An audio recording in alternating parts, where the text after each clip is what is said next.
My name is Jared McCormick. I am the acting director and the director of graduate studies here at the Kevorkian Center at NYU. This event is called Archives and Activation, Platforms and Public, and it is part of a larger series which is organized across the whole year, Digital FORAYS. So just by way of mention, Digital FORAYS is a larger series which is trying to address, on the one hand, digital humanities, digital scholarship, and what it means to be carrying out research and asking questions in this digital world in which we live. So questions of data, what we're dealing with here today, archives, visual material. This event will be followed next week by a kind of sister event under a similar name, Archives and Activation, but Artists and Access. And that will be held in conjunction, it was co-planned by Art to East and the Arab American National Museum. In the chat, one of my colleagues is going to put some information on the Kevorkian events, as well as a whole other series, Global Uprising, that spans the entire year too. This event specifically is planned mostly to think about the amassing, the collection, the personal and growing archives in the region in the last 10, 20 years. And it was interesting, we got a comment on Instagram yesterday, and if you see the description for the panel, from someone who thought that when we said dump, right? So there's all of these Instagram accounts that we follow, that I personally follow, Middle East Archive, the Arabic Book Cover Archive. And one of the things is, with the digital media in which we kind of exist in, so many people are amassing smaller archives. And what does it mean to make this stuff accessible, and how do you activate it? How do you make it accessible and enliven it? And so what we have today are three different, very, I think, achieved individuals who in their personal and professional work, through different institutions, artistic shows and such, are really addressing not just the question of archives and sifting and sorting, but what does it mean to kind of make this jump into a digital platform, and the publics that you're creating and the kind of access that comes with that. Moving on, this event is co-sponsored, and we thank them greatly here at New York University, the program in Museum Studies. I'm trying to keep my remarks brief, but I just want to say something about format. This event, we're aiming to keep it at about an hour and a half. So the first half hour, roughly, once the introductions are done, we'll hear from each of the three participants for 10 minutes. They're offering us an entry point, a certain perspective in the larger landscape of the panel. That will be 30 minutes. After that, we will be joined by our discussant, and the four of them will kind of hash things out, think about the future, what are the stakes of these projects, what are the commonalities, and the final half hour are for Q&A. So in terms of question and answer, there's a couple of things that can happen. The first is that I encourage everyone to use the chat function throughout the whole event. If there's something that you want to raise a point on, if this is a way that we've come to find that the audience can interact with one another. So if you have a question before Q&A, you can pose it, as well as some sort of a reaction or a thought. During the Q&A, you can also ask a question vocally. We can unmute you. So on the bottom, you can raise your hand and one of us will call on you and you can ask. And the final way is for the Kivo staff, James, Ryan, Fidel, and myself, you can also send us a private message if you did not want that there. This event is being recorded and it will shortly be up on the Kevorkian website. So in terms of short introductions and in the order in which they will be presenting, we have Christine Khoury, who is a member and board member of the Arab Image Foundation, but has worked extensively on art projects and is well known in the art world all across the region. Yazan Kopti, writer, oral historian, and as his bio says, a National Geographic explorer, which is quite a title. Yazan has worked in many projects of memory, oral history, from Qatar, and I know that he'll be speaking about one of his most recent iterations in collaboration with National Geographic. Our third participant, Sana Yazigi, she's a graphic designer, graduated from the Faculty of Fine Arts at Damascus University. She will be talking partially about the creative memory of the Syrian Revolution, but she's been involved in many cultural works projects and such. And finally, our discussant, who will be joining us after we hear from them, is Leila Shireen Sakar, and she's known for creating Archive, a software and performing, and also she's known performing as VJ Amal. She's an assistant professor of media theory and practice at the University of California in Santa Barbara. And so we welcome her probably in the morning with some coffee. And we have people that are spanning the globe here from the region to the West Coast. So I welcome you all. And without further ado, I'm going to turn things over to you, Christine.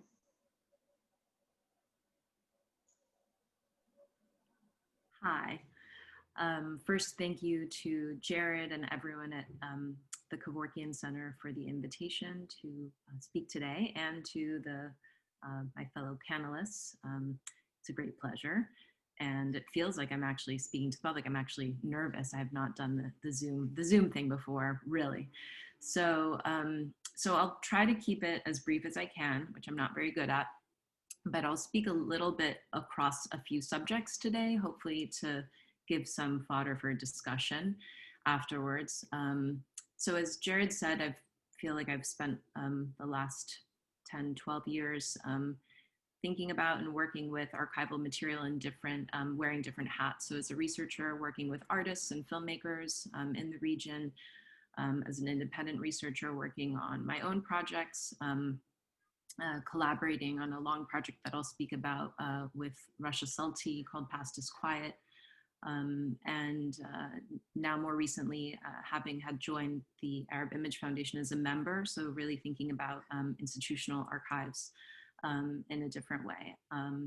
So I will kind of speak about two of those things, Past is Quiet, and a little bit about the Arab Image Foundation, and think about the questions I've been thinking about in sort of the context of a larger movement around material going online, which has been happening for quite a long time. And there's a field of work around that, and sort of trying to understand where questions or how questions are being asked from different silos of practitioners, be they researchers, archivists, librarians, activists, so artists, finding myself sort of looking at all these different practices. I think engaging with the digital and what's possible and what is limited by the digital, sort of where I find myself in this nebulous place in between. So I am going to share my screen. I think I can do that myself. So I'm going to share my screen and just talk very briefly about the Past is Quiet project, which was a research project initiated by myself and Rasha Salti, who's a film programmer and a curator, around 2008. And it really began from the place of finding a catalog for an exhibition that took place in Beirut in 1978 called the International Art Exhibition for Palestine. We quickly found out that there was not, we want to understand the making of this exhibition and what its story was. It has a remarkable history, which had not been written into the canon. Some people remembered it, other people didn't. It happened in the middle of the civil war in Lebanon.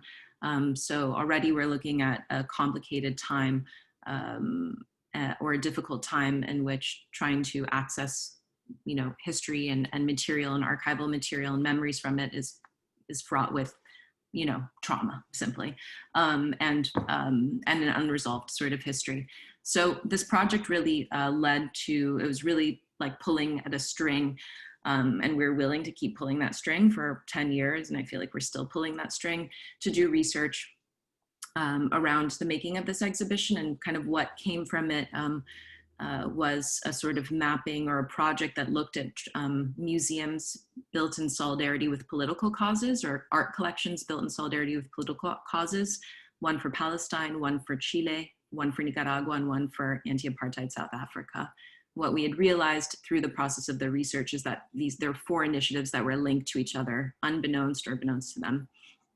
And the project, a lot of the work was based around oral history, because a lot of these histories had not been properly written or documented, but were there. They were in front of us, they're around us, sometimes hidden, sometimes in plain sight.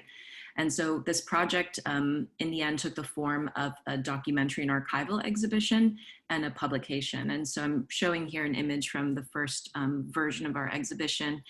And this exhibition, the reason I'm bringing it up is because as we were lucky to be invited to do this show at the MACBA in Barcelona, and had to figure out how to tell stories, which is kind of what the core of this project was, how to tell stories and link histories. And what we had were memories. We had digital surrogates, we had archival material, very little physical material. We would digitize things as best we could. We would interview people, we'd record those interviews. So we basically kind of printed out these materials and edited videos to tell these stories. And so this is sort of what we would often say, or Russia noted, was that walking into this exhibition was like walking into a website. So there were routes that you could take, you could click and, you could walk in and kind of get a sense that there were some narratives to follow, but also you were meant to explore and sort of draw links. So this was sort of, having this project in a physical space was a really great experience, and we were lucky to do it a few more times in other locations, and the project developed. As more research came in, we could add new material. So I'm just going to show you. And again, this was an exhibition with no artwork and no original documents, right? They're all facsimiles of documents. These are all just printed and put on the wall. Sorry, I'm going through quickly, but I don't have much time, but just want to give you a sense of what a digital archive can become, is, printing them out and turning it into a physical sort of project, I think is one of the possibilities. So this is maybe the best image to sort of say when you're walking into a website. I will stop sharing. So that the project sort of continues. We have a great digital archive, but it's really, the project was not meant, we were not trying to build an archive, but in fact, the archive was a sort of collateral of the project. And the narratives that we were sharing through the publication, through other voices, through the exhibition, was really what was the center of the project. But now we're sort of left with the question of how do we continue, or what do we do with this material? And so this is something we've been working on and trying to find appropriate ways to find homes to deposit this material. So I will sort of leave Past is Quiet, sort of the Past is Quiet project there, and kind of, through that process, a lot of questions came up of exhibiting these materials, were questions around rights and licenses. Did we have the right to show this material? We were dealing with, histories of collectives, of artist collectives, and so we really, what the core was kind of building trust between people that we were speaking to, and citing our sources. So, maybe we did take screenshots and use them at times, but we also were, very careful to acknowledge where material was coming from. So kind of, this was one question that came up, my journey on thinking about intellectual property, which has been a pretty fun one. And I think there's some people who are participating who have definitely, whose work has inspired me.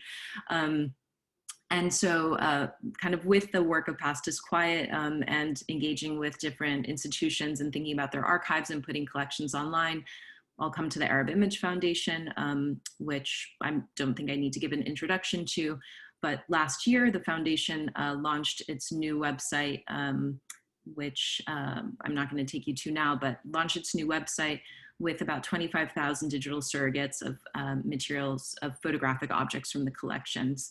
And so the platform has been a big project of the foundation to kind of open up the collection, make it available.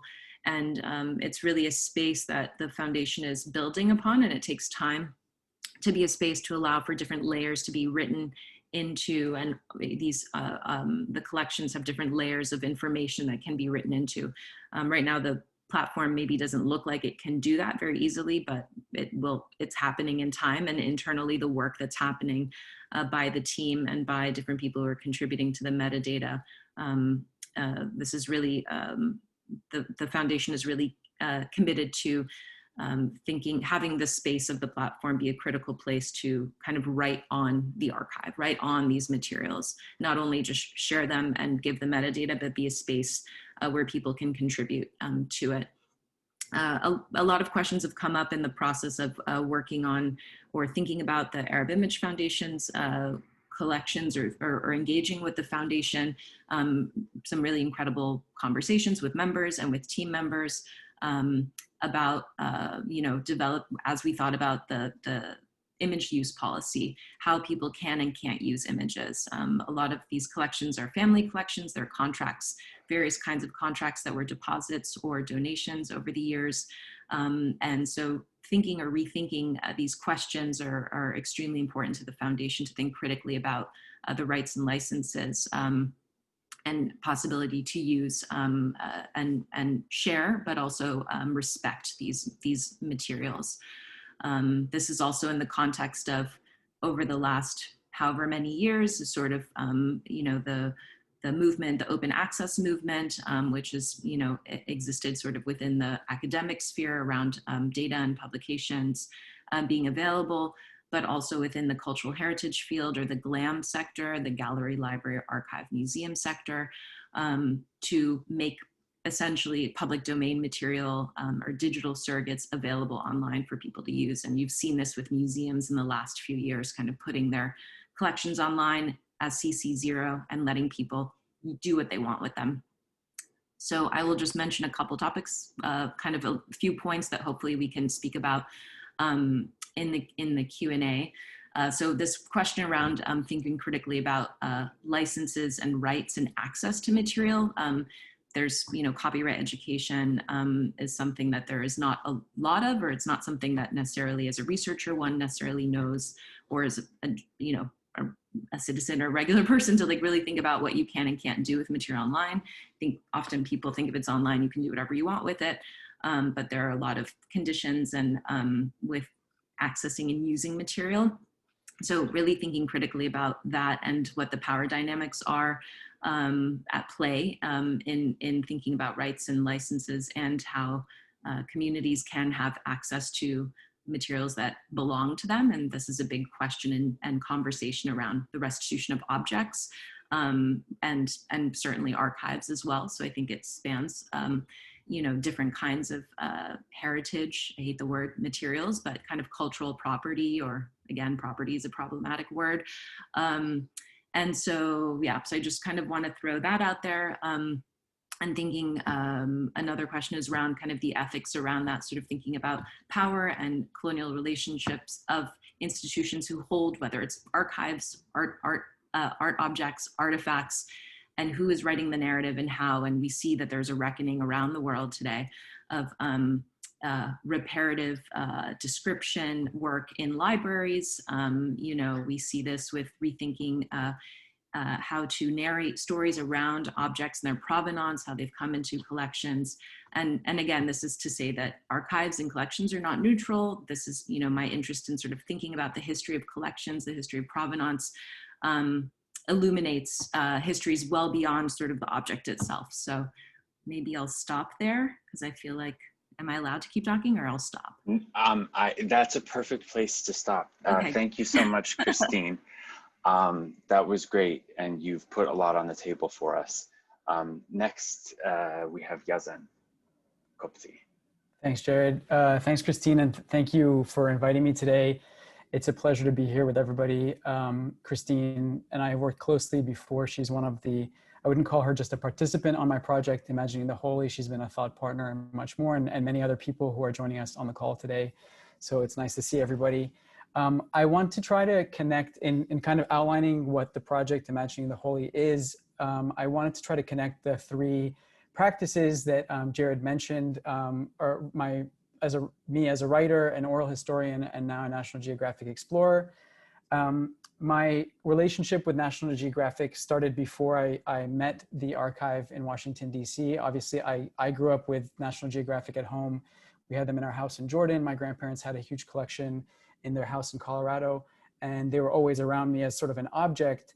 And also, you know, a place where I went to explore, and that's a word that I'll problematize later, to explore other parts of the world that felt like you were traveling. And that was an experience that I think a lot of people who grew up with National Geographic or encountered it at different points of their lives can relate to. I never really thought about the magazine as a place, as an entry point for me to use to explore places that were closer to me and my history, my personal family history. Many years later, I was working on a work of fiction that was inspired through kind of oral history work I had done with family members and about my family in Palestine. And I went back to National Geographic to use some of the old issues as references to kind of fill in some of the gaps that I had in the visual, let's say, archives that I had access to. So I had all of these family pictures of private spaces, of portraits, of things that family members had taken. And what I was looking for in National Geographic and other places, such as the Matson Collection, Library of Congress, is kind of what did the public spaces look like? What did those festivals look like? What did the landscape look like in the 20s and 30s and 40s, the period that I was interested in?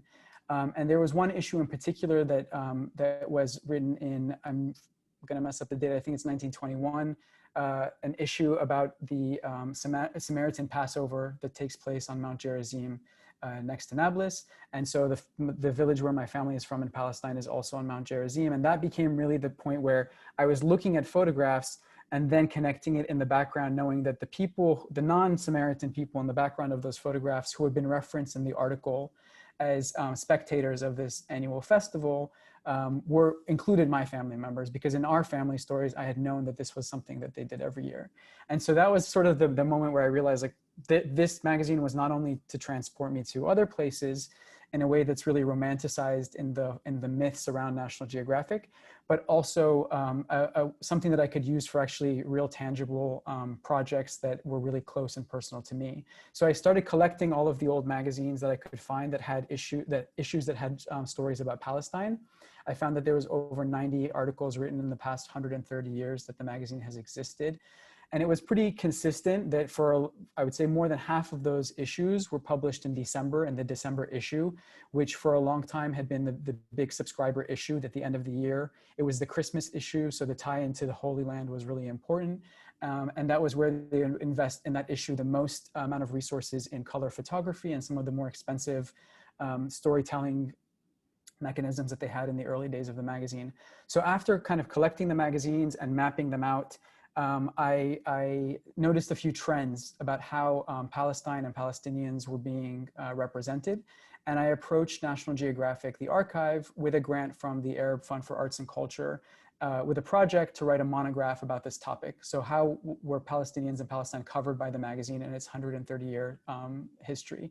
And what I was really looking for was my interest in what I had imagined would be in the archive were sort of paper records of where, how those decisions were made, who was deciding how to frame certain things. And then I don't want to spend too much time on that, but basically they took me down to the photographic archive at some point. So I was one of the first researchers to approach the archives with a long-term research project. They said, well, if you'd like to be a guinea pig for us, we'd love to learn how to work better with researchers. It's one of their goals as an editorial archive that was now transitioning into a more public-facing space and trying to figure out what their purpose and value is. And so they took me down into the basement of the building, and the headquarters are in Washington, D.C. And in the biggest room that contains the photographic archive, it's a huge climate controlled space. I should have brought a picture now that I'm saying it out loud, but it contains 20 million photographic objects. So this is everything from slides to printed, all of the printed kind of paper and film assets that the magazine has collected in its 130 years of publishing. And that doesn't even include another 50 plus million photographs that are in digital format. So that collection, you know, starts in 1867 until today. And when we started going into the stacks and looking through the folders, there was a section that said Palestine, which already was an interesting and exciting kind of turn of events for me to see a shelf that was labeled Palestine. I came to find out that the shelves were organized geographically, as you would expect at National Geographic, and they had stopped kind of rearranging them around World War II. And so when Palestine was under the British mandate, that's what that shelf and those folders sort of refer to. And so interestingly, just because of the size of the shelves and the way they're organized, just on the other side of the next shelf, there was an Israel section, which alphabetically, that's how they ended up right next to each other. And then there was a Jordan and Egypt section where I had to kind of, between all of those different folders, look for the material in the area that I'm interested in, which I've been calling in the project, and hopefully we can touch on that, Historic Palestine. And so that project really, the monograph project seemed like small fish at that point. And the project really changed course because most of the images that I found in the archive were never published. These were the unpublished sort of, from the 2,000 images that were published in the magazine, there were another 7,000 to 10,000 images that never were published. And I became the project started in 2016. In 2018, I got a National Geographic Explorers grant with the help of the kind of archive team. We were interested in doing this collaboration, and maybe later on I'll mention some more about the word explorer and how that comes into play. But basically the project shifted into a collaboration between me as an independent researcher and the archive team, who had been really interested in the past kind of couple of decades in bringing in Indigenous voices into the archives. So most of the photographs that were there were either taken by a staff photographer or had been sent in unsolicited by people who had traveled to the region, and the people who had been able to travel to Palestine in the 20s and 30s, mostly white Protestant Europeans and Americans. And so the perspective, and also a few kind of European Zionist settlers who had also sent in projects with pitches for stories, as well as the huge collection, as I mentioned, of staff photography. So I'm running a little bit short on time, so I'm going to fast forward a bit to what sort of the project turned into. And really the point of the project was, every time I encountered a photograph, I would look at the image, I would flip the linen board, and on the back would be a caption, and the caption would be in the voice and from the perspective of the photographer. So even photography that was purchased locally in Palestine, for example, there's a big collection of Khalil Raed photographs that were purchased in Jerusalem. The caption on the back was mediated and narrated by a staff photographer. And so my interest was, how can we introduce into this collection the voice and the perspectives of the subjects, either of the individuals, most of whom would be dead by now, or kind of the communities and the people, their descendants, and the communities that they kind of represent. And so the project turned into to this. So let me just mention the four sort of practical digital parts of the project, and try to weave in a little bit about what the actual work is. But basically the first kind of big work was to digitize the content. So if you can imagine, from the 12 million photographs, a very, very small percentage of that had been digitized. Most of these unpublished Palestine photos that I mentioned had never been digitized. So first, to extract them from the physical archive and to be able to share them and circulate them in order to add new layers of Indigenous knowledge and narrative, we needed to digitize them. So I did a quick and dirty digitization with a camera set up in the archive. And that work has been carried on now by the archive team through the Digital Preservation Archive Initiative that National Geographic is running, beyond just the Palestine material across their whole collection. So we had digital copies. Those digital copies then went into a custom-built online research platform, which allowed me to share access with different Palestinian cultural heritage experts, community elders, field researchers, family members, descendants of people who were in the photographs. So they could see the pictures and add comments to them in a sort of technologically driven collection mechanism. That platform is now closed as that research phase is finished and has been removed offline. So it was sort of a temporary technological digital solution to be able to do this work transnationally. And then the third kind of piece I'll show you, I'll share my screen for a second, is an Instagram account, which started really as a way of just sharing some of the images that I was working with in the archive. But very quickly, and so I'll just scroll down to the older black and white photos, and then very quickly sort of turned into its own sort of research tool where I could solicit questions. Once the audience on Instagram grew large enough, I was able to solicit questions and solicit research leads and ask questions to followers. I could say, like, this photo was, this is what I know about this photo. Does anybody know the following questions? And so that was really exciting. It was a little bit stagnant at first with the older photos. We didn't have as much kind of back and forth. And then when I introduced this collection of photos from 1975 of Palestinians at home and across the diaspora, which were never published, this, because it was a more recent images, just took off like wildfire. And this is where the account really turned into I would post an image and 20 minutes later would have a connection to the descendant of that person, their name, biographical information, and some sort of story behind the images.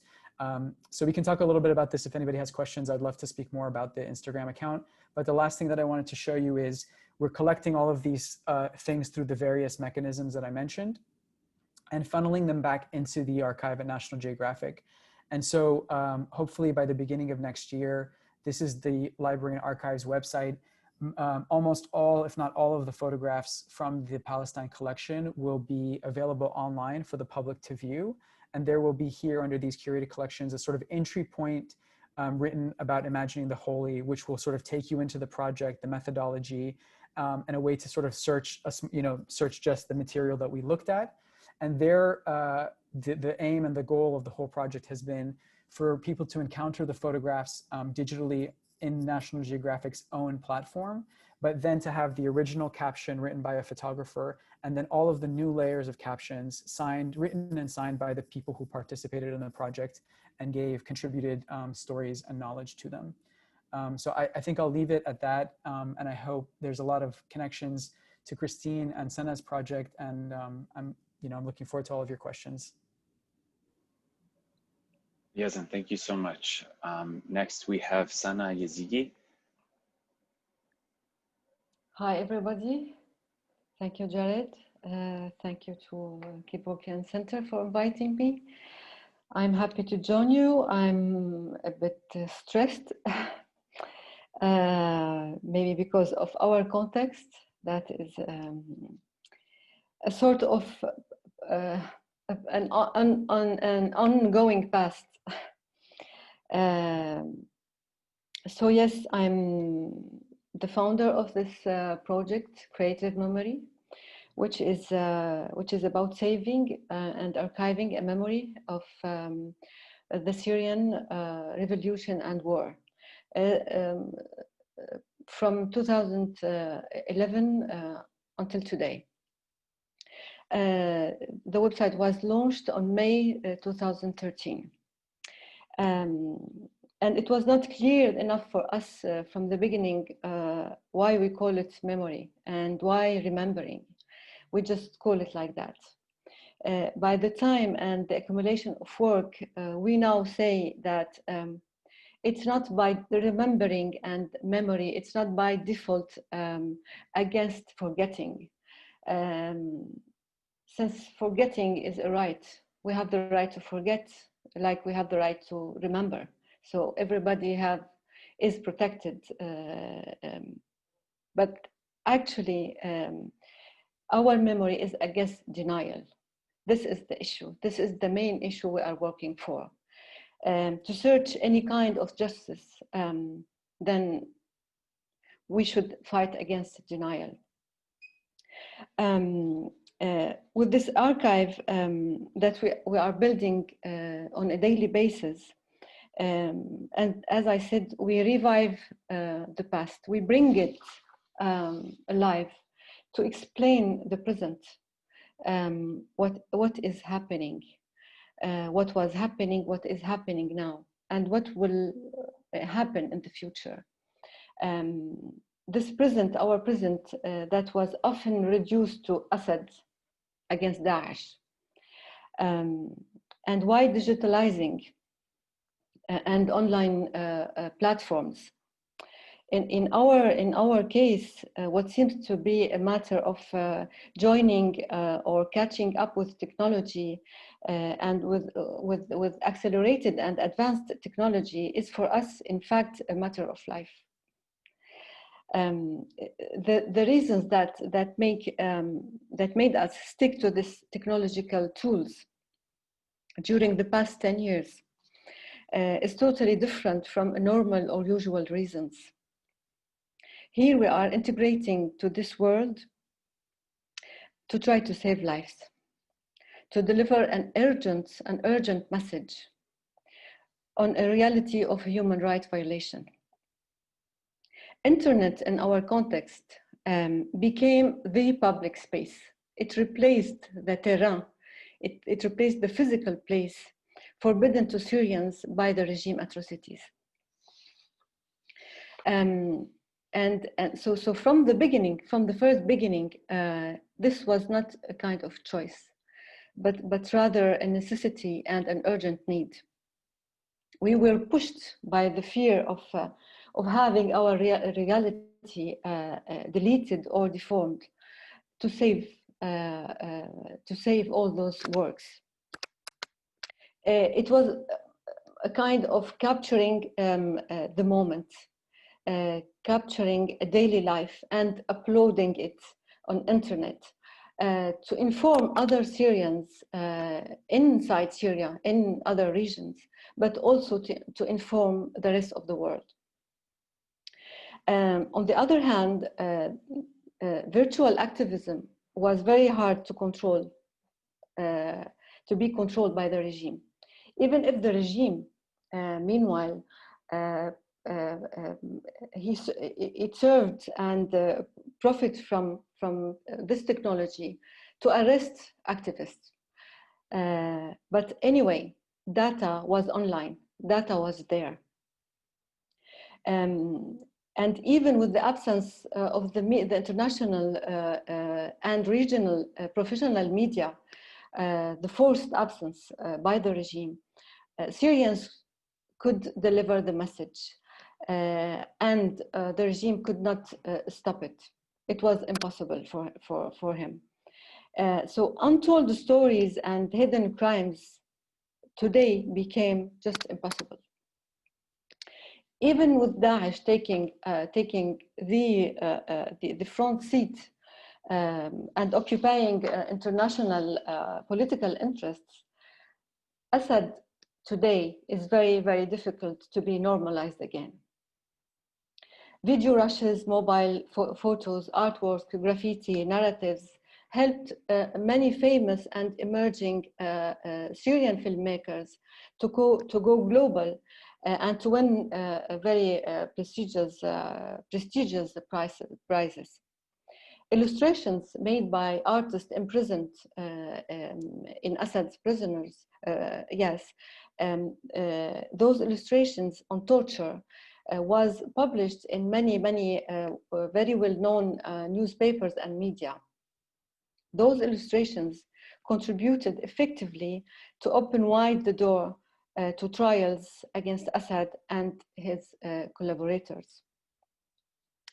So now and now today, and after years of working, it's proven to us how this initiatives on memory and archive was vital, facing the regime narrative, the regime that considers himself as the winner. And by the way, Russia, for example, and the regime, all the way worked hard by their enormous communication machines to falsify but also to justify realities given and provided by Syrians. Personally, as a graphic designers and as Sana, those domains are totally new for me. I just started to work in these domains of memory and archives only with the revolution. And it gave me directly this feeling of being part of a common battle. Through those works, we have been able also, me and my team, and those being part of artistic domain, to observe this new and emerging and extremely important role of culture and art in the society, a political and social role. It was phenomenal and still phenomenal, and Syria never witnessed this for over more than 40 years. Technically, if we come to the technical and direct part, it all started by collecting works, categorizing them. We have 22 categories. I may maybe share now screen with the website so I can explain a little bit more. Everybody is seeing the website? Yes? Yes. So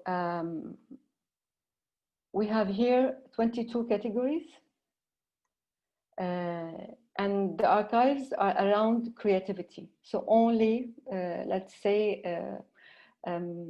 creative works expressing the revolution and the war. So we started by collecting, categorizing, and documenting. Documenting meaning creating documents around the works, the different works. So you can find the work traveling over internet in different pages, but how to know who did it, when it was done, why it was done, what is the sources. So this was the huge work. We started to work, let's say a few months after the launch of the website. We directly felt the huge responsibility we are taking on our shoulders. And then little by little, this work was evolving, was expanding. We started to add briefs, notes. For example, if I take another kind of here, for example, for this illustration, we have the source, what the source says. But sometimes what we say ourselves about the works, an explanation, the story behind the works. So little by little, those small notes became small narratives, and small narratives became more longer texts. And this is how we arrived, for example, to write a book of more than 400 pages on 50 places over Syria, about the living, about how those 50 places lived and represent and expressed their revolution and their struggle. And then we created the map, an interactive map that links all the material inside the website to their geographical location. So you choose the location, and then you will find many works.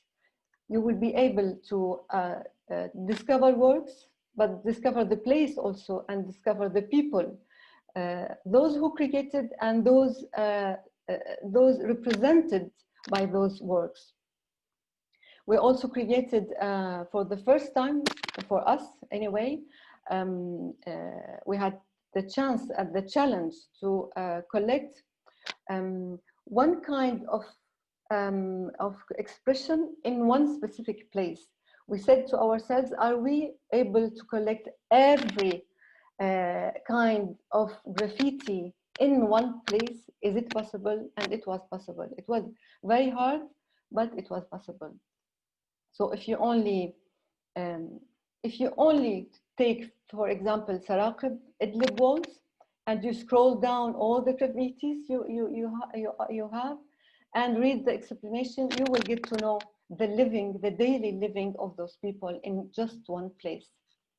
Of course, it is a huge work to do to be able to cover all the places. We have on the map over 200 places in Syria, and we've been able to cover a small part of them. Yes, I will end by saying there's a lot to say. I hope I was brief and useful enough for you. But archives for us, it's not a rigid documents. They surely have this aspect, but they carry millions of lives, and their aim is to contribute to realize a kind of justice and to contribute to write a common history for Syrians, for all Syrians. Just an ending sentence. I just read it a few days ago by a Lebanese thinker. He says, memory is necessary to dream. Thank you for listening. And sorry for being long.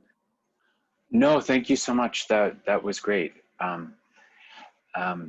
If I can just ask you, Sana, to unshare your screen and we'll all come back.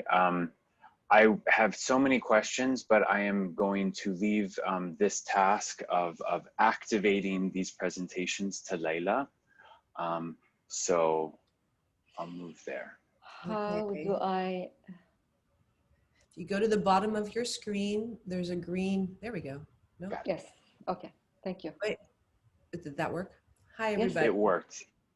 So I'm gonna be as quick as I can because I do wanna get to the discussion. But I've put together a few questions based on your thank you for your talks. Very interesting projects, all of them. And I look forward to going in a little bit further. I wanna start by thinking about what is at stake. And just to quickly refer to one of the readings, not to go too far with the Hegelian idea, but right, Hegel brought us, gave us the idea of what is it called, Aufhebung, which is a dialectic idea of preservation and cancellation. And this is, Sanat reminded me this when she spoke about creative memory, what we choose to forget and what we choose to remember, okay? I think this is a very important thing to begin with and to think through the archive as a home of this dialectic. But to move to the Middle East specifically, I wanna think about those scholars have talked about the archive as decolonization. Professor Shireen Say Ali wrote, has a piece called Palestine as Archive or something like that. And so if we think about what's at stake, to whom do these stories belong? This is maybe one of the first questions. And those of us who've thought about the archive might answer that they belong to, you know, the obvious people in the stories, but maybe the people who are reacting to them. So perhaps let's talk about Yazan's, the photos that you have, the humongous photo archive. Those stories belong to the people in the photos, but also, like you said, the photographer, those writing on the back, those who've collected them. And so if we think about the archive, Palestine as an archive of decolonization, what does it mean that these archives are works of decolonization? What does it mean that this archive is Palestine? So I think to take that a next step further, what I'd like us to think about is what is going on with the spatio-temporal relationship. The spatio-temporal relationship in archives is powerful.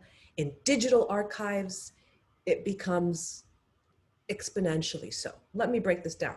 So we have an archive of moments in Idlib in Syria, in those of graffiti moments, right? We have an archive in excuse me for making this up, July 2015, boom, X happened. July 2016, X people were killed. You know, there are big stories. They're not small stories, but we have all these stories. So they existed in that moment, but they will also exist in that archive and be brought back over and over and over. In algorithmic studies, in digital and DH learning, in media arts and practice, we think through this even more technologically. There's something called liquid architecture. And if we think about the space of the past is quiet, Christine's work, and she said, you want to walk, it's an installation where you're walking into a website.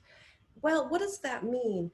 I mean, if we're thinking about that all of this information, these photos, once you digitize them, not only do they have this spatio-temporal of the past and the present moment, but they also are defined by algorithmic processes. That's what creates them. That's the liquid architecture part. And so so to take that right another step further, this is kind of has to do with, there's a lot of theorists. There's Deleuze and Guattari who talk about the collapse of context, right? And we talk about the sense of, in the digital forays, radical presentness, right? It's real time here in one place, you're gonna get all of this information. We think of these worlds, these online worlds that are written through algorithmic processes as always being in a state of becoming. So again, what are we doing with the relationship of space and time? I think that each of you are doing extremely creative projects.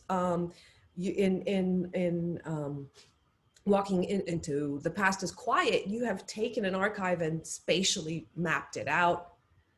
So I think that serves a very important question, and I'd like us to think about that in terms of each of your work. Derrida in Archive Fever, he even says that these archives are for the future, the question of the future and the future itself, which I think is a very important thing to think about in this moment of pandemic. Okay, then the last question I want to bring up is the question of archive as aggregation in the digital world. Okay, so if archive is aggregation, that's a little bit different from the material, the sort of material archive and the abstract archive, even in the Hegelian sense. In aggregation, which is a tool that Ala Abdel Fattah and Manal Bahidin built a website called The Aggregator way in 2008 to aggregate blogs way before 2011. That aggregator is like an archive, but it's a mathematical function where you combine elements. However, it's like 1 + 1 + 1 = 3. Okay, that's an easy one, right? But what's exciting about that aggregator, 1 + 1 + 1, is that the ones remain intact, even if once you have the number 3, but the ones don't get destroyed. This is the concept behind aggregation in computer science.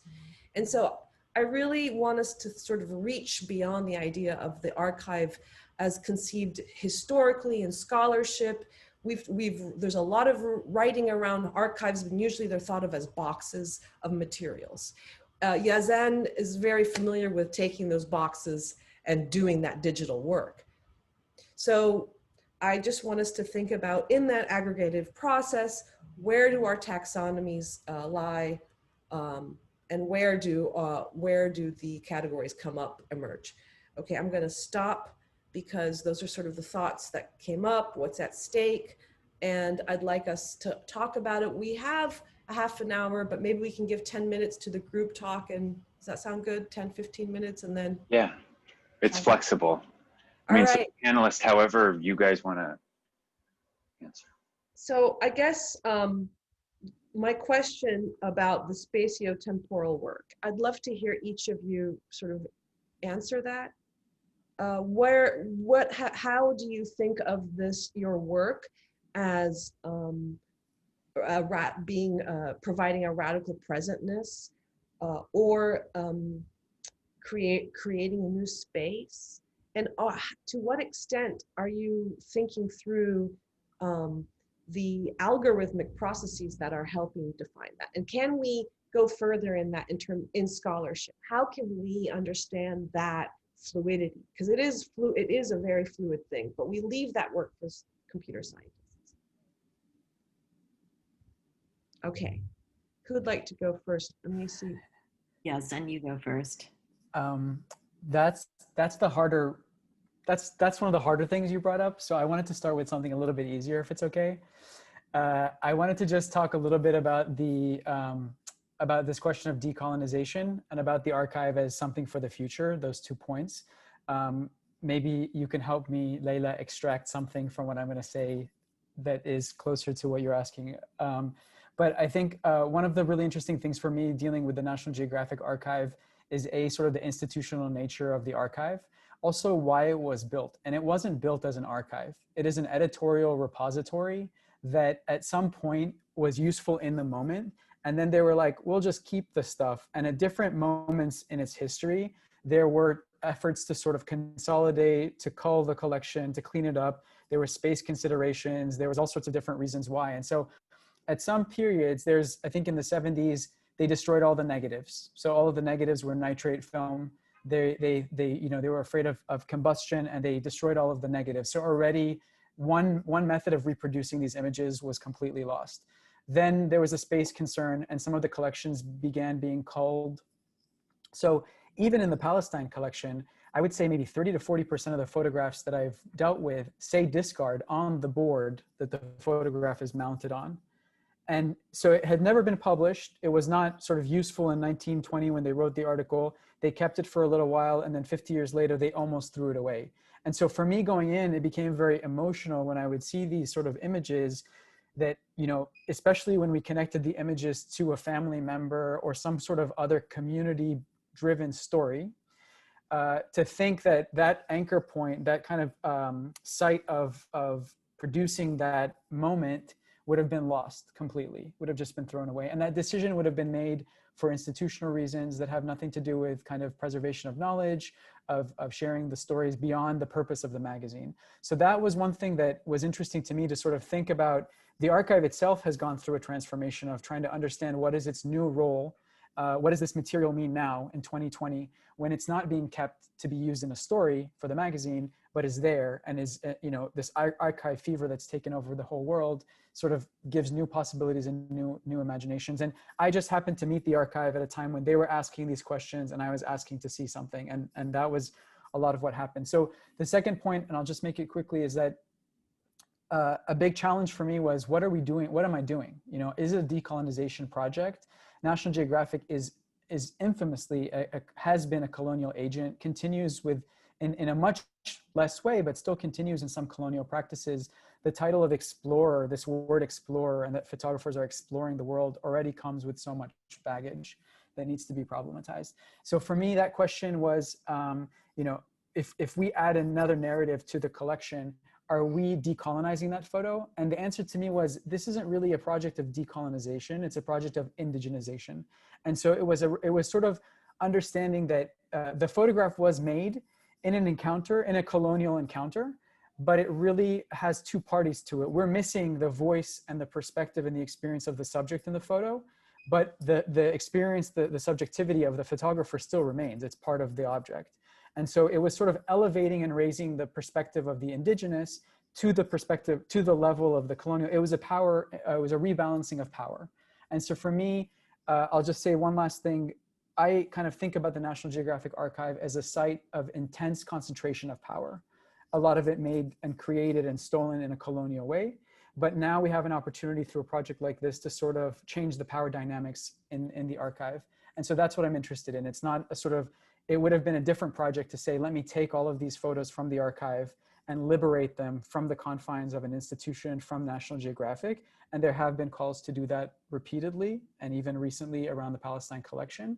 But this was a different project to say, like, we're implicated in this together, and how can both of our voices be visible and accessible in the same place?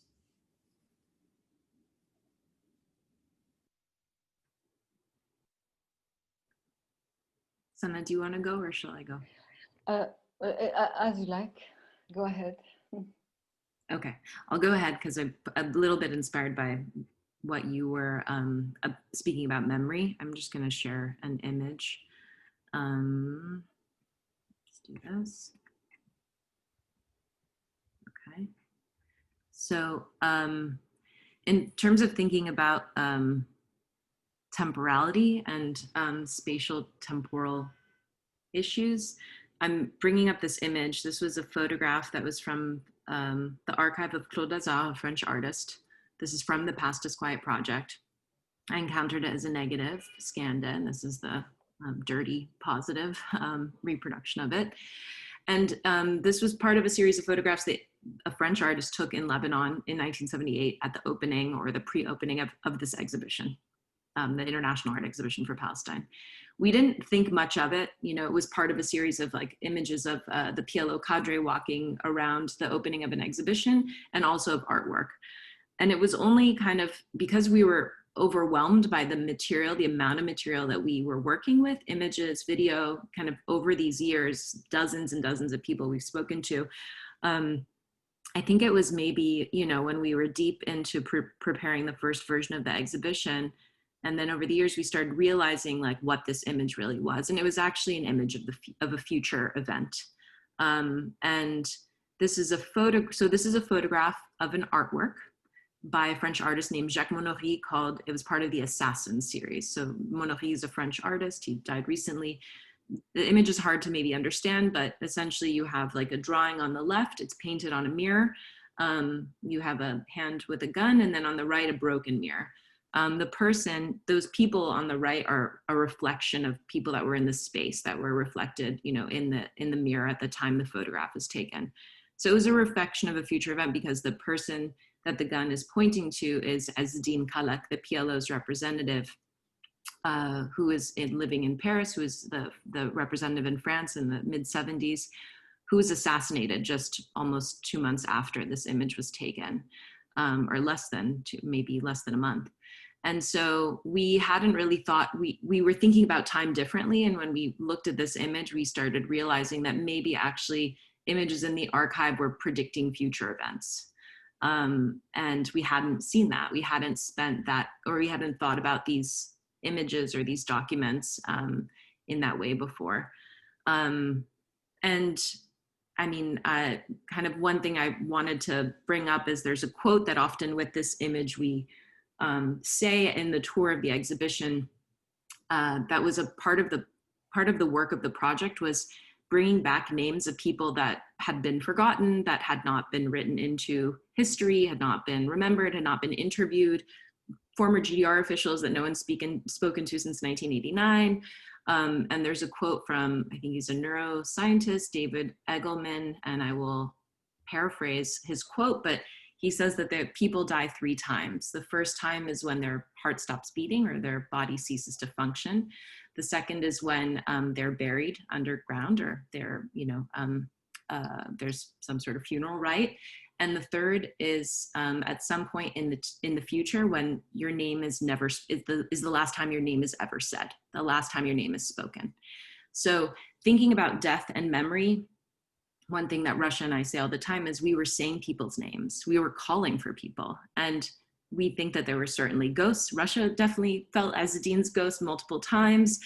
We were drawn to places. And so I think there's, you know, if we want to think a little bit differently about time and space, that there are connections between our current physical world and, you know, spirits, bodies, you know, whatever, however you want to imagine it, that research and thinking about often these very complicated histories may bring people back. It may draw you to certain people, it may draw you to, people who will tell you certain stories. And so that was one thing that was important for our project, was to be able to acknowledge that. And I think with the Past is Quiet project, we were talking about people who had not spoken to each other or never met 40 years ago. Some people are still in contact. And what happened was in some cases, the network was kind of like reignited. People wanted to be in touch. They were reconnecting. And so seeing, so this moment from night, you had an image. I mean, there were two moments where time, like past and present, were the same moment. At the opening in Barcelona, we had individuals from the Palestinian embassy who were there, kind of wearing similar clothes, pointing at stuff on the wall in the same way that there were images of Pielo Cadre from 1978 standing in an art exhibition pointing at the wall. It was, so strange. And there were similar images of, I would say similarly dressed people in Nicaragua also looking at art, kind of touring around. And then, at that moment, it was a collapse of history. You wondered, like, what has shifted, what has changed, right?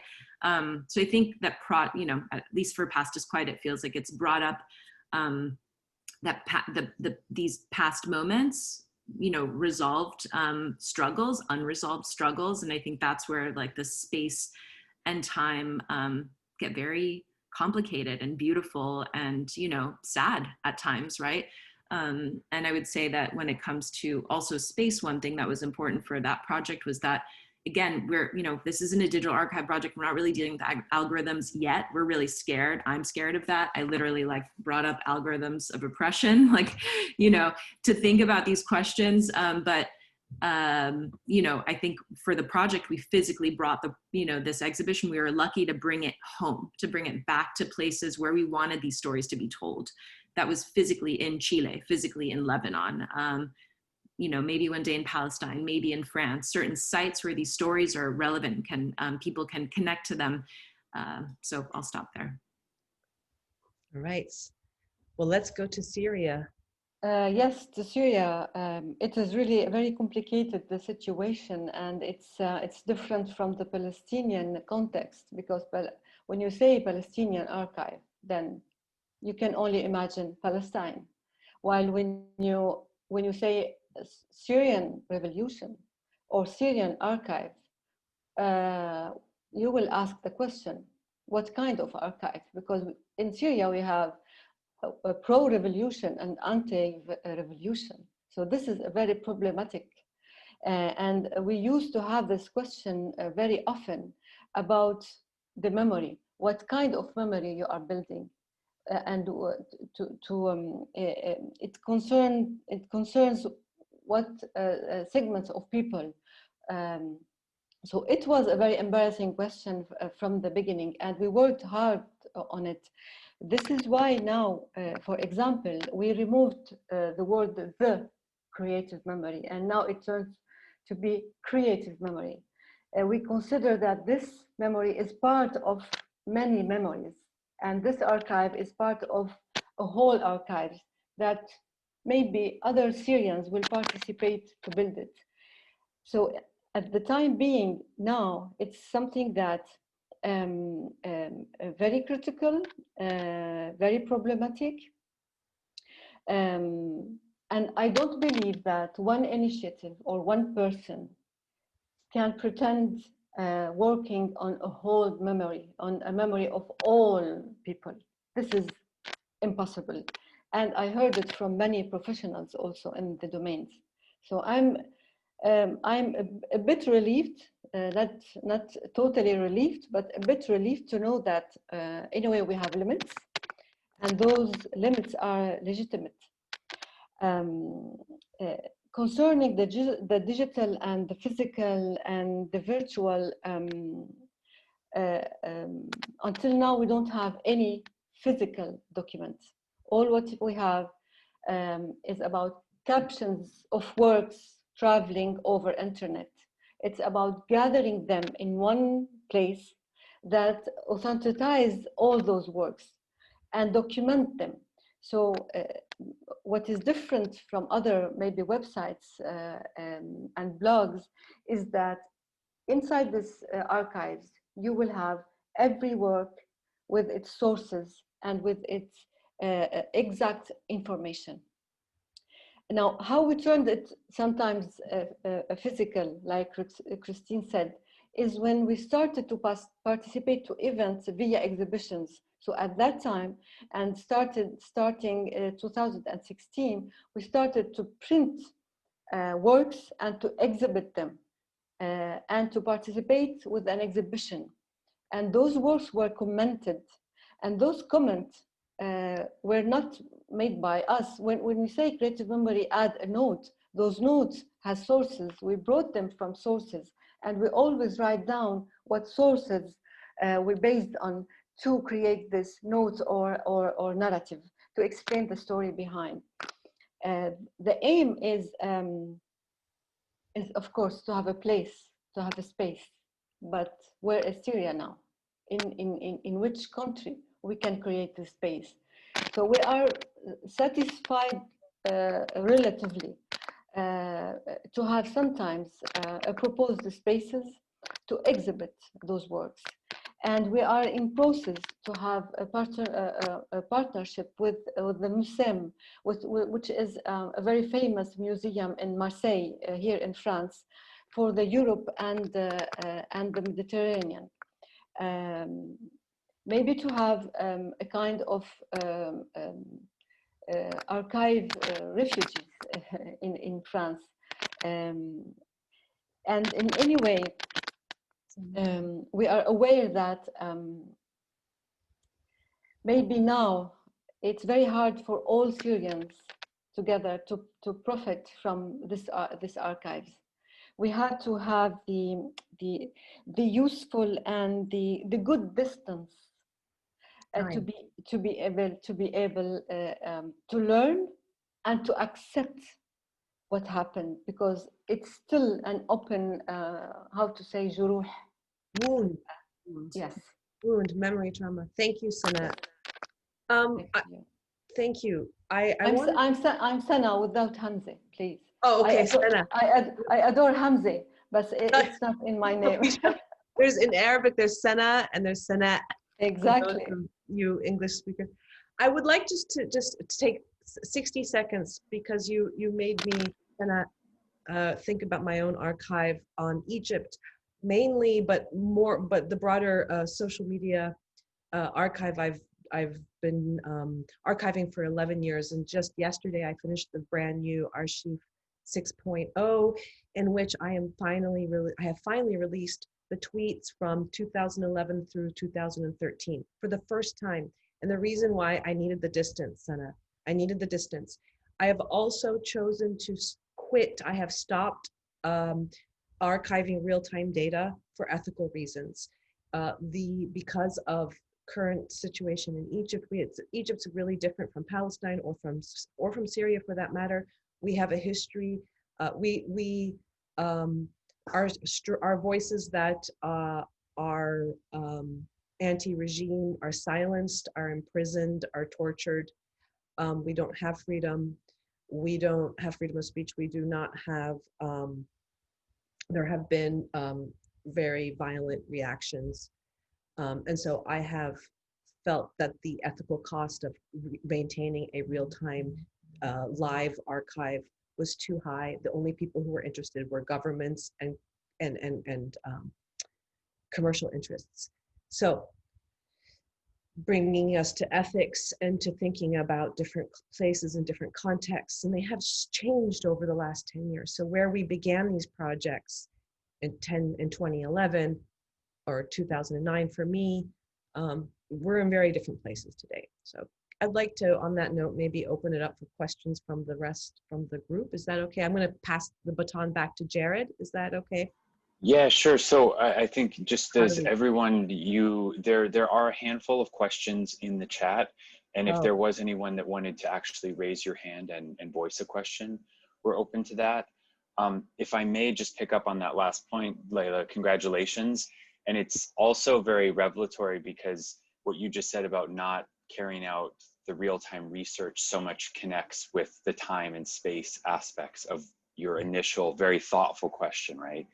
And I'm just throwing this out there. When everyone was talking, I was just thinking about like online time, technological time is like cat or dog years, right? And I'm thinking about that in the sense of like, you guys are all, you know, building a website, working with Instagram. And I'm just thinking about the way that you like put a certain impetus into kind of putting something out into the world, but technologically it's moving at a totally different pace, as well as you have all of the ethics and the layers of the material itself. So if anyone wants to raise their hand, otherwise we will go to the chat, and I'll just encourage the participants to see there's a handful of questions there. No hands. Can we read? How about we read them out? I'll read them. Sure, thank you. There's one from Reem Judi. If I'm Jaudi, I hope I said that right. It's for Yazan. Yazan, sorry. Because Yazan makes it feminine. Sorry. What was the motivation behind the name Imagining the Holy, and what does imagining entail as a process, especially when carried out online? And then her second question is for everyone: how do digital archives problematize the Arab world as a geographic, nationalist, spatial, and imagined concept? I messaged Reem separately and told her that I've been waiting for this question for 4 years. Nobody has ever asked me, and I've been waiting for this. So because I think a lot of people actually, and to me, I've just kind of left it because it sort of reflects why I chose that name. And really, the project has two sort of audiences and two tracks that I'm trying to think about. One is dealing with the Palestine and the religious imaginary mostly of the entire world, as a place that is so heavily imagined by so many people who are not from there. And then through National Geographic is sort of turned into, or not National Geographic isn't the main driver, but National Geographic picks up the last sort of tail end of this tradition of the biblification of Palestine, as Yazan Kopti uses that term really nicely, to use Palestine, the kind of contemporary physical Palestine, as a way to imagine the Bible. And so very tellingly, the first mention of Palestine in National Geographic is an anecdote where a young woman is about to set off to Palestine, and she goes to visit an elderly friend from church, and she tells her friend, I'm going to visit Jerusalem and Bethlehem and all these places where Jesus was. And the elderly friend says, oh, I knew those places were in the Bible, but I never knew they existed in the world. And so that for me is sort of the first, that is National Geographic and its audience's interest in historic Palestine. Is Palestine as the Holy Land. So the holy reflects that. But then on the other side, it's speaking to Palestinians to say, this is pictures of our history, of our heritage, of our ancestors. And it is holy to us, and not, for some Palestinians also in a religious way, but for me personally not. But for all of us, it has a holy status of like, this is the place that we cannot go to, that we cannot recover, that we think about all the time, that implicates every part of our lives. And so in that way, it's also holy. And so I left it holy because it's holy to both audiences that I wanted to speak to. And what I was trying to do with the project, to challenge readers and people who are imagining Palestine to think about the images they've consumed and that they create about us, and then us to think about the pictures and the images that are created of us and sometimes by us, and to think, what does that actually mean? And what potential do those images hold?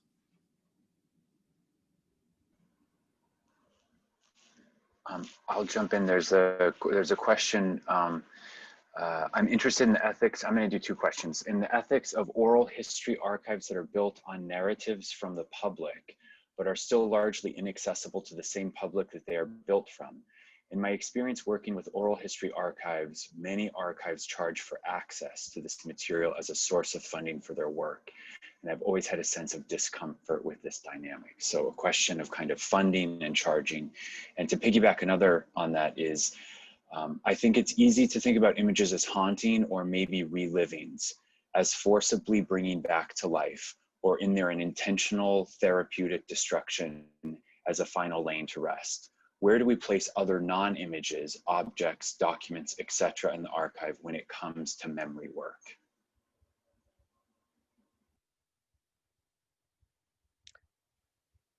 maybe I'll speak to that. Or go ahead. There are 3D archives, by the way. Sorry, 3D digital archives. That is a project. It's harder to do, and I'll let you speak to it. Go for it, Christine. Yeah, I mean, where do Oh, sorry. Trying to. Is it working now? Okay. So well, thank you for the comment and the question, Miriam. Where do we place non-image objects or documents in the archive? Sometimes they're in an archive, sometimes they're in a museum. I mean, I think if we, these could be ethnographic museums. These could be, the Quai Branly, which I think there was a ruling yesterday or 2 days ago about returning objects. These are, they could be in institutions and they could not be. So I think that there's different kinds of spaces that host these materials, these objects, these oral history recordings. But so I don't know, I guess maybe Miriam, if you want to say a bit more, do you want to see them alongside materials, or how are you, what would you like to get at with the question of where do they go? I.e., do they have a home? Because they're technically are institutional homes, or is it more about like vernacular or not kind of materials that you would necessarily find in what seems like a paper archive? Sure, I just unmuted. Is that okay? Oh, I think my camera's off.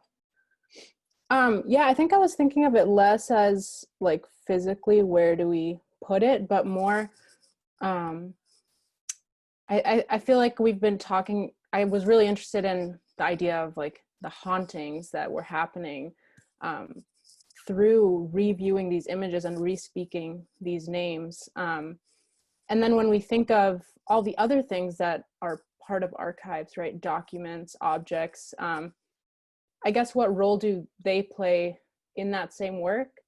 Like, is there something exceptional about the image that allows us to do this? Or like in reading a document, like how does that, or does it perform the same kind of maybe like reliving or haunting?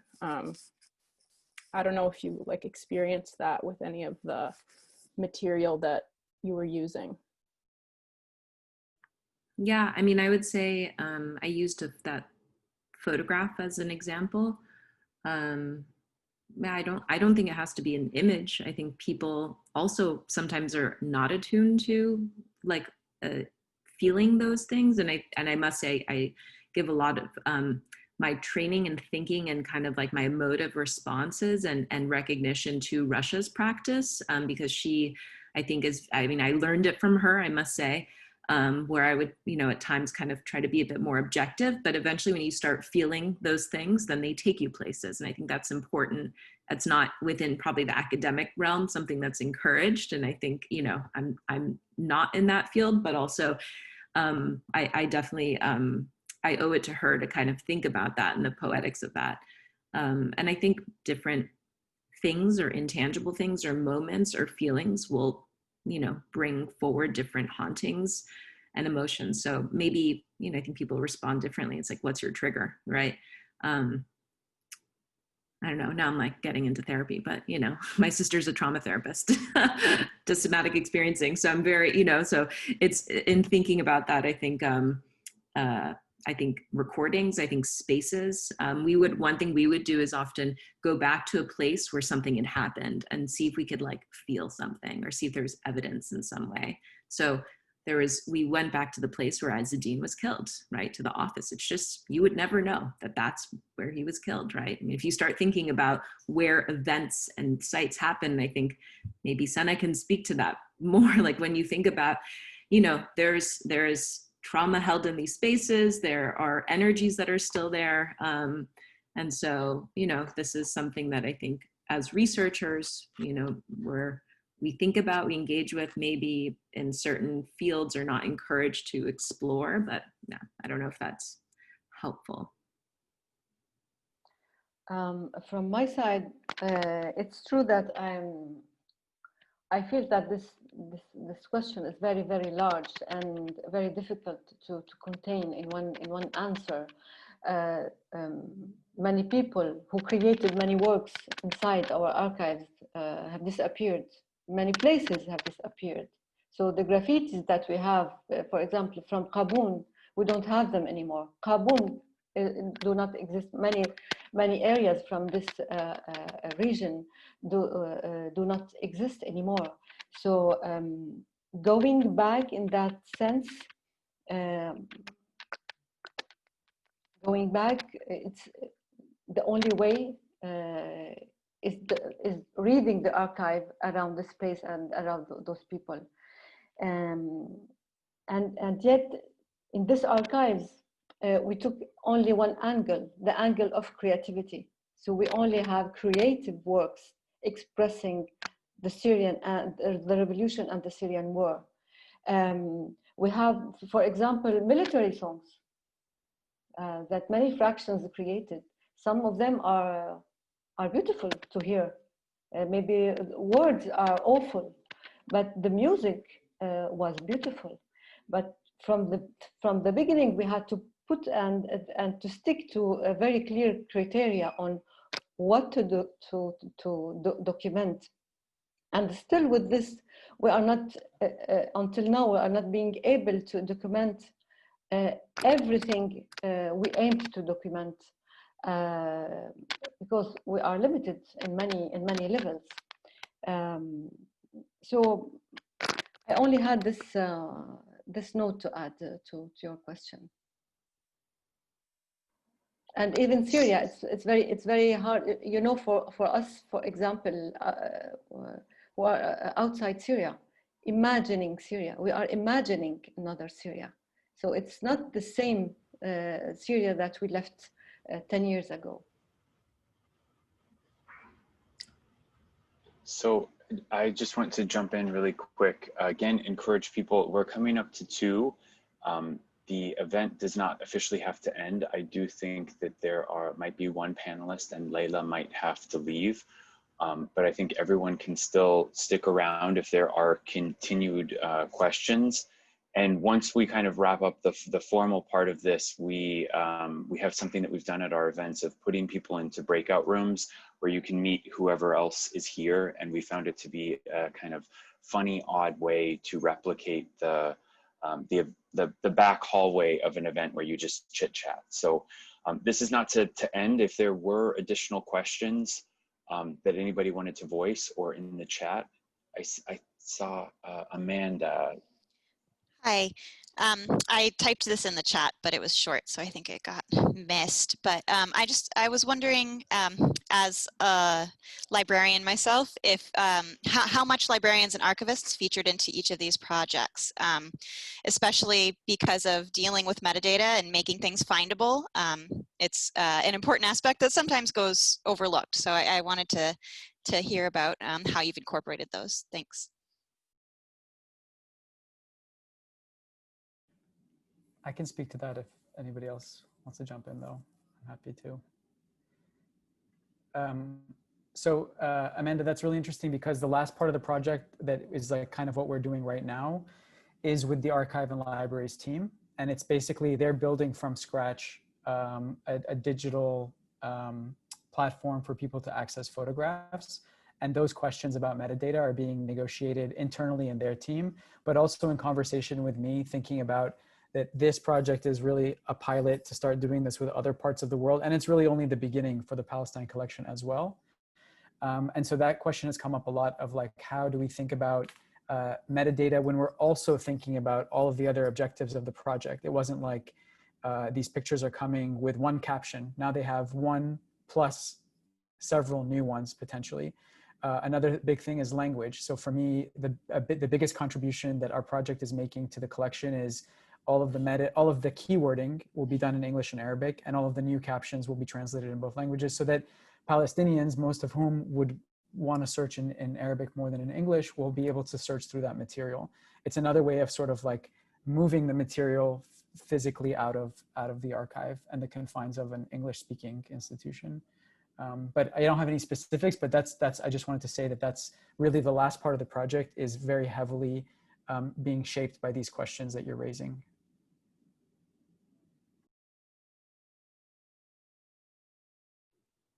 I can speak quickly.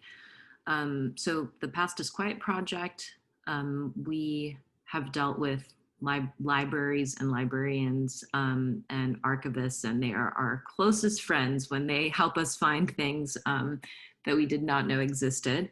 But a lot of the work that we also did, so for example, the Museo de la Solidaridad in Chile, the Museum of Solidarity Salvador Allende in Chile, was a place that we hoped that we did the exhibition, and they're one of that is the one museum that came to be of these museums in exile we're looking at. And we kind of collaborated with them as an archive, doing research together, sharing whatever we could find. So it was, that was extremely important, and it's a really special relationship. And then otherwise, of course, there are a number of other libraries, but a lot of the material that we would find were in private homes. So it was stuff that was impossible, nearly impossible, or wouldn't exist in an institutional archive. And so, but certainly I feel like the last for me, so as we think about our digital archive, we are certainly going to be engaging with and thinking, I've already been doing that, but we've already been working, hopefully we'll work with the Asia Art Archive and thinking about how to make sense of the material for a different audience. And hopefully find ways for this to be accessible, appropriately accessible in different ways, but probably certainly not online because of rights issues. And with the Arab Image Foundation, certainly there has been, there's the head of collections, there's an archivist, there are archivists within the organization, and we are constantly talking to different archivists and librarians about how to think about the platform. And I would say that that's a space that we really want to engage and invite different people, professionals to kind of engage with the foundation in its thinking of critical metadata guidelines. It's something that's always ongoing and changing. It's a conversation that actually the foundation has had with Yazan when he was in residence in Beirut about thinking about critical descriptions. Even tagging the question of, do we want to use AI, a choice not to use AI, not to engage with that, but to actually, instead of the kind of speed of digitization and speed of numbers of material online that are tagged and you can kind of, everything is there for you, is actually thinking a little bit about forcing people to browse and look. And so slow looking at material, even slow digitization process. I think that these are really important ideas that, I'm sure it's that that the foundation is engaged with, that I'm certainly thinking about, because this is part of the critical work of thinking about critical metadata. And I know that that's a big discussion happening kind of in the field. Yeah. I think we have another question from Antonio. Hi, yes, this is, I enjoyed the presentation. I have a question for Sanat. I was wondering if you could speak more about how this collection of creative work how does it connect to any sort of idea of reconciliation around the Syrian revolution? How have different groups engaged with this collection? If you have that information, I was just curious about that angle.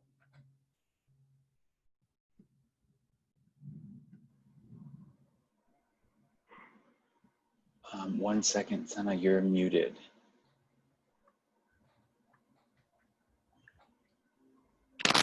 No? Yes. Okay. Okay. So yes, Antonio, it is really not an easy question or an easy answer to find. How to reconciliate with the works.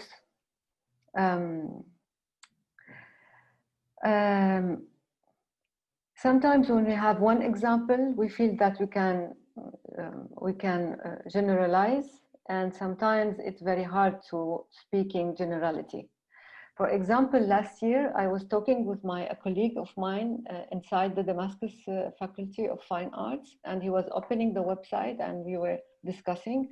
Of course, he was taking an angle so that nobody sees him. And by chance, a professor of him passes and asks him, "What's this? What are you watching?" He said, "Well, let me tell you."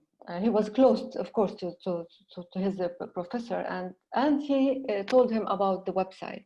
And he said, the professor said, "Listen, whether we are with the revolution or against the revolution, this website should be learned to students in the Faculty of Fine Arts. They should learn how arts and culture documented the realities. Let's learn the history and the presence via in another way. It is of very, very important to us to do it." And he was passionate.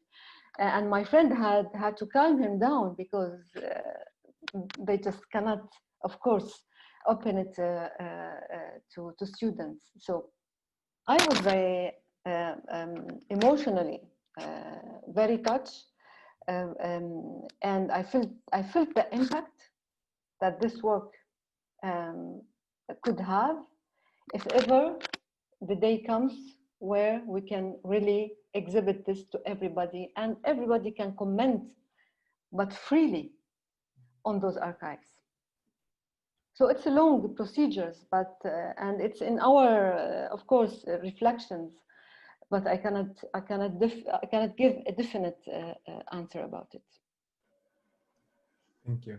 Thank you.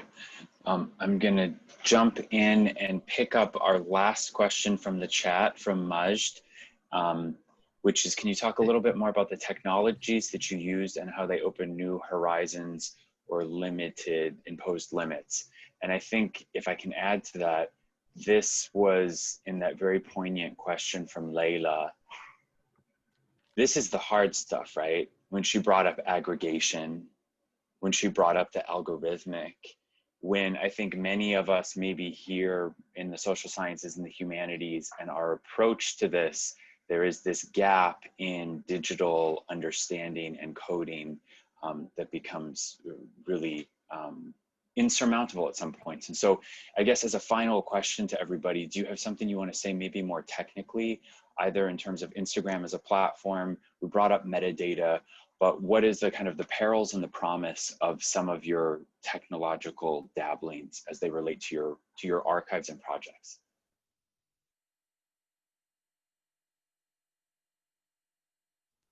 Maybe I'll speak quickly.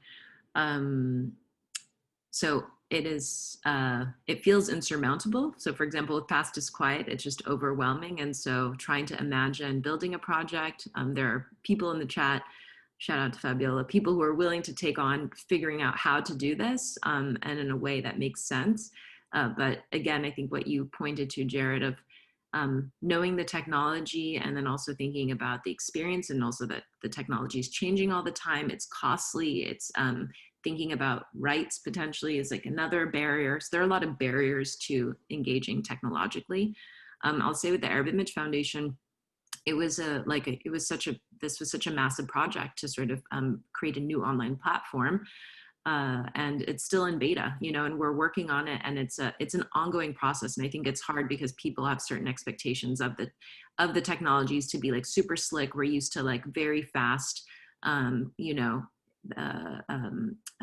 platforms, and so when something doesn't suffice, takes a second longer, we're not used to it, we sort of dismiss it quickly. So I think it's also, this is a problem with how people use and expect technology, and figuring out ways to force people to slow down and engage differently is something that, I think we, with the foundation, hope to do. And, sometimes these things come across as maybe like certain things haven't been thought through, but really it's maybe forcing people to work differently and engage differently with technology. But, the costs of manning and running and finding technologists to work on it, it's, these are some of the limitations. And sort of knowing that it's an ongoing, never-ending project, but also thinking about digital preservation. I'll bring in, we still know that a paper object, a photograph, will last longer than a hard drive, and I think that we can't also I think that's one of the challenges is I've had conversations with people about in Beirut where we said, why don't we just print everything in our hard drive and have a physical library, right? Like maybe that, you know, trying to also flip that around as well, I think is important. And I'll give an example of the Arab Image Foundation, the fact that there are contact sheets with images. It's a different experience to go through these photographs physically in an album, which that's how maybe they weren't meant to be that way, but they were produced at a time where that was, you know, possible. But what if we try to kind of flip on a digital, I say this in COVID times where, you know, I've not left my house, you know, so these are interesting things to think about. But yeah, I think that there are, you know, the limitations. Obviously a lot opens up, people get access, get to see things that they otherwise wouldn't have seen if they find it, if their algorithm like happens to, you know, allow them to find it. But also there are certainly a lot of limitations that everyone faces. So I think it's, you know, one of the things I've been thinking about are these kind of like like the technical side, like interoperability, thinking about linked data, how can Wikipedia kind of make visible things that otherwise we wouldn't find, of projects that are, you know, have, you know, amazing websites and collections of material that just because you're a specialist, you happen to know about it. And there obviously are places, you know, and a lot of organizations and people that collate and the names of those places or names of those digital archives. So I'm thinking a lot about these questions about other ways to make visible or amplify what already exists so that people may find it more easily. But I don't have enough skills or the skills to be able to do that. And a lot of that is that SEO, you know, tech speak that I don't know yet.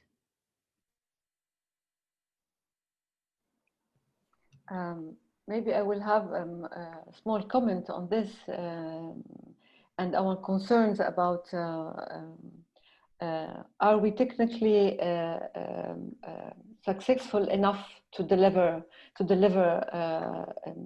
the work or to deliver the message? Because when you say, usually when you say archive, you directly imagine a place that you can enter into and many rooms and many shelves, while an archives inside a website is more difficult maybe to visit and to elaborate. So this is an insisting a question all the way, and I don't have also enough skills to answer to this, but it is a question that we are trying to answer, and we are in procedures to improve the website and maybe to renew the page and to have a sort of guiding page so that people will not be lost inside of all those huge information we are providing. So it is a challenge. The technology is a challenge for us.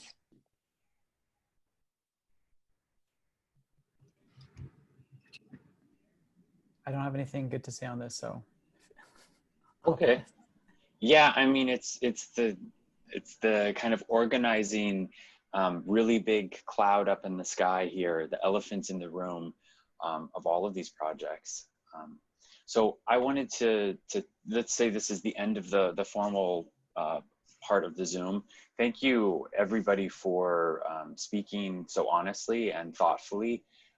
For everyone that wants to stick around, we will be, the recording's gonna end, and we will be sorting you into small breakout rooms if you want to talk to whoever's here. Some of the panelists might be there. You might end up in a room with me.